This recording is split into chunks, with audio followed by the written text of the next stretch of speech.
I'm Charlotte Howard. I'm executive editor of The Economist, and I am very happy today to be discussing smart grids and how they are integral to the energy transition. And to discuss that, we have Ashish Kumar Dash, who's the executive vice president and global head of services, utilities, resources, and energy at Infosys. Dash, thanks for joining. Hi, Charlotte. Thank you for having me here. So everyone watching this will be familiar with the idea that electricity is key to transitioning from fossil fuels towards a greener economy. But if you wouldn't mind starting our discussion by explaining why smart grids are key to that greening of the broader electricity system. Sure. So the future of energy is going to be dependent on rapid electrification, adoption of renewables, replacing traditional energy sources, low carbon options, storage, and energy efficiency. Now, if you look at all of this, there's going to be tremendous complexity that will come into the entire energy value chain. According to a World Economic Forum report, in order for us to meet the 2050 commitments of Paris Agreement, we need almost 1,100 times the battery storage that exists today, 70 times the electric vehicles that are on the road today, in consumer mobility, and 8 times the renewable generation. So it's not just the scale, but the complexity of managing intermittent supply, variable demand, and also ensuring that the power supply is reliable and safe. That's going to be a very complex task for us. And therefore, the future of energy is going to depend on how well we manage the grid, how we are able to plan it, and how well we are able to manage all of these different variable components of the grid. And so to what extent is this happening already and at what scale? Because people have been talking about smart grids, right, for well over a decade. And as you say, the need to have smarter grids has become only more apparent as we're dealing with intermittent load, et cetera. So how is this being deployed now? What do you see out there in the real world at present, rather than just the prospective hopes for smart grids that people have been talking about for a while? Yeah, sure. So it's been happening very rapidly. If you look at some of the large energy companies, the utility sector in the US and across the globe, they have been on it for a while. It requires significant amount of planning, what is called as the grid planning and simulation activities, right? Because once you move into a renewable world, the supply becomes intermittent, dependent on external environmental factors like solar irradiance and wind speed and so on.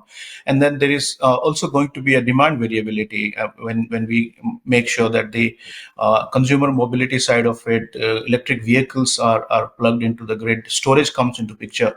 So there is going to be significant amount of work that has to be done, but I would say the starting point has been good. There's a lot of deployment of technology. For example, the entire long-term grid planning, where you simulate different scenarios, and then you use sophisticated AI ML technology analytics to get very granular into the grid data, right? And how the grid is going to behave in different scenarios, how the network models will evolve.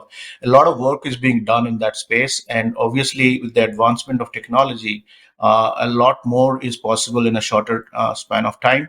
Another area where I see a lot of work being done by large utility clients is in the advanced distribution management area, where fault location, service restoration, ability to restore when there is a fault in the grid, and that is another area where a lot of work is going on.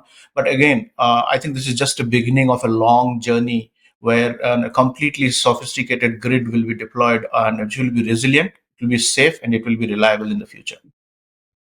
So could you talk to me a little bit about how we get from A to B? So you mentioned two areas of active involvement and investment.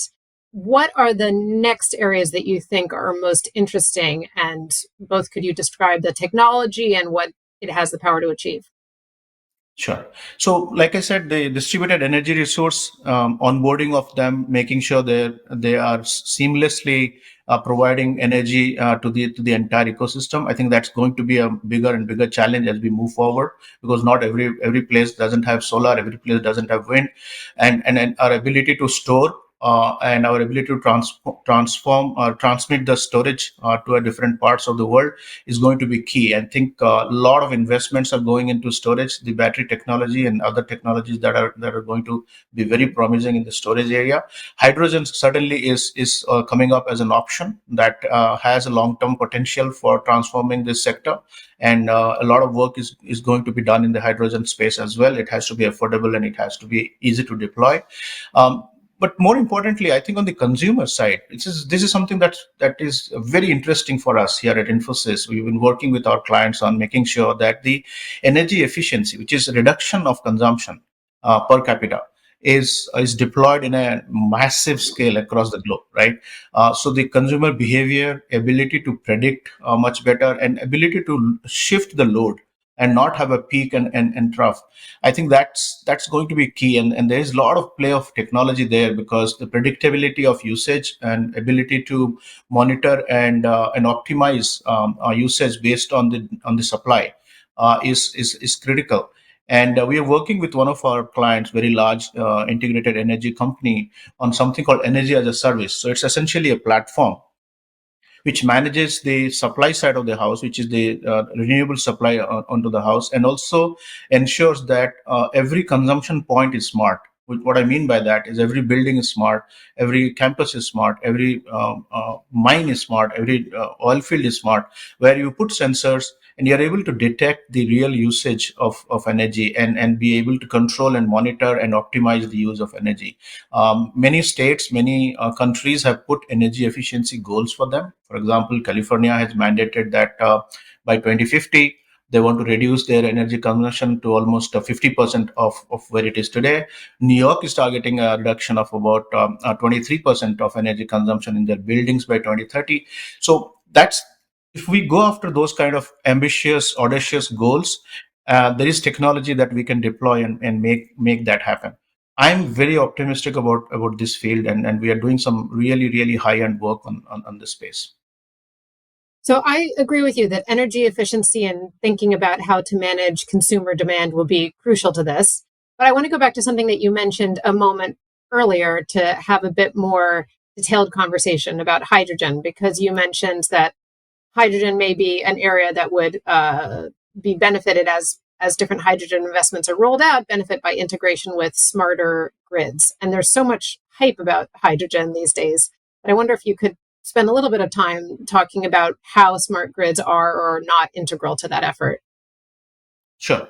So hydrogen has been a core part of the solution, right? Long-term solution. If you look at low carbon options, for example, in the recent infrastructure plan, US has allocated $9.5 billion just for the hydrogen economy.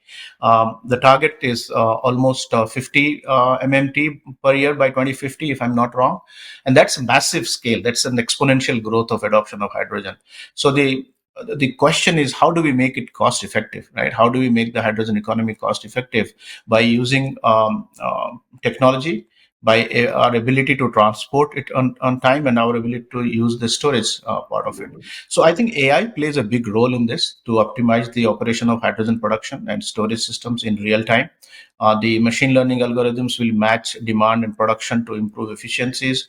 Ability to simulate and model and to optimize the design and operation of hydrogen production plants is going to be key.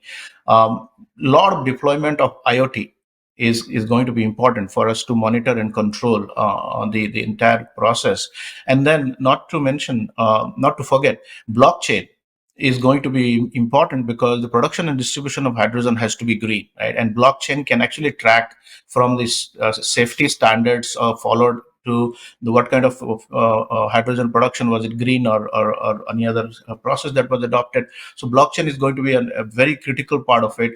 And then finally, are we able to use the natural gas pipeline infrastructure, Charlotte, for distribution of hydrogen, right? It will reduce the cost of transportation, but then it also requires a significant amount of very stringent safety standards in order for us to utilize the existing infrastructure for rapid adoption of hydrogen. So some of those areas have to be focused on. Obviously, spending on safety and reliability and security is key. and a lot of technologies are being deployed in this space. I'm very hopeful and I'm very optimistic that in the long term, hydrogen is going to be a very, very feasible solution for us.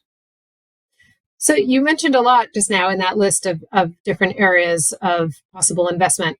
One that stood out to me as being one of the most overhyped parts of the digital economy and in part the energy economy in recent years is the Internet of Things, IoT.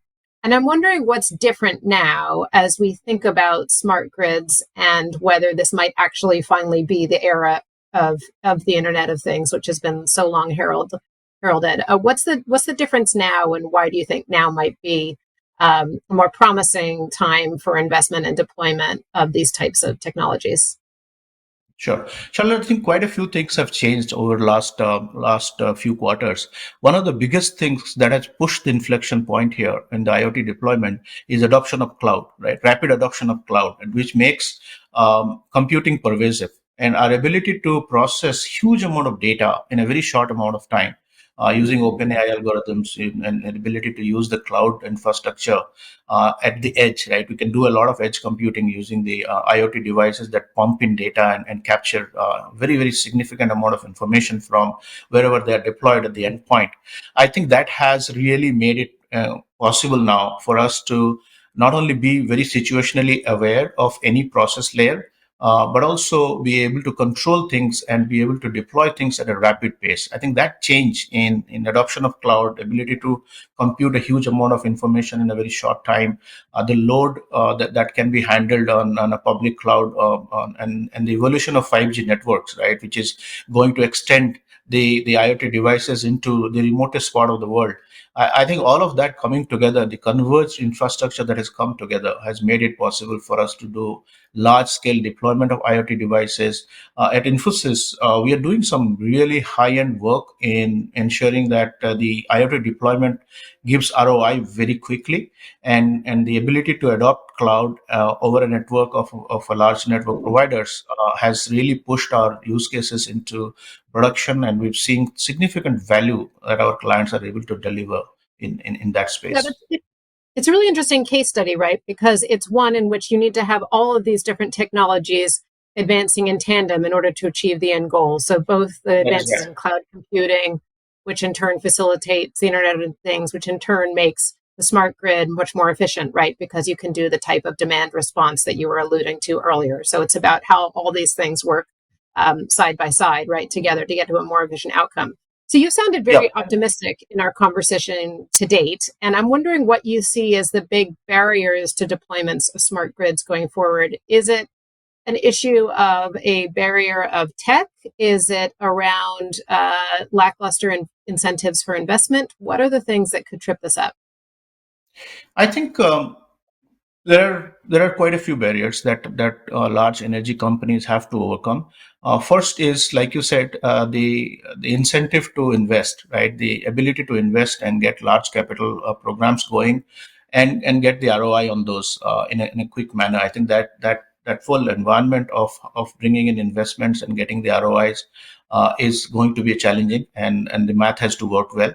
The second part is regulations, right? A lot of commercialization of the smart grid in terms of ability to make money just beyond the power supply is not there yet, and there has to be support from the regulatory environment as well. For energy companies to make money outside the core energy delivery ecosystem. The third part is in general awareness amongst people. Right, this, if we are really serious about our sustainability goals, if we are really serious about a cleaner, greener planet, and then it just cannot happen by modernizing the grid. I think there has to be a lot more community adoption of these initiatives, and there has to be a lot more participation of the community in these initiatives. Like rooftop solars have to pick up. People will have to participate in reducing their load in the energy efficiency and demand side management initiatives. Right. I don't think that kind of societal change is easy, but it is possible, and those are some of the barriers that we have to overcome as a group. Right. I mean, it sounds like those are political barriers, right? Because given the proper incentives, people will install rooftop solar or they will adjust their efficiency if the pricing is correct. So, That is as always, much of this transition has to come down to many changes across different sectors, but certainly including the private and public ones is fundamental. Mhm. Thank you so much Mhm. for the conversation. We covered a lot of ground in a very short amount of time, so I'm grateful to you for your insights. Thanks for joining. Thank you, Sharon. Always a pleasure talking to you.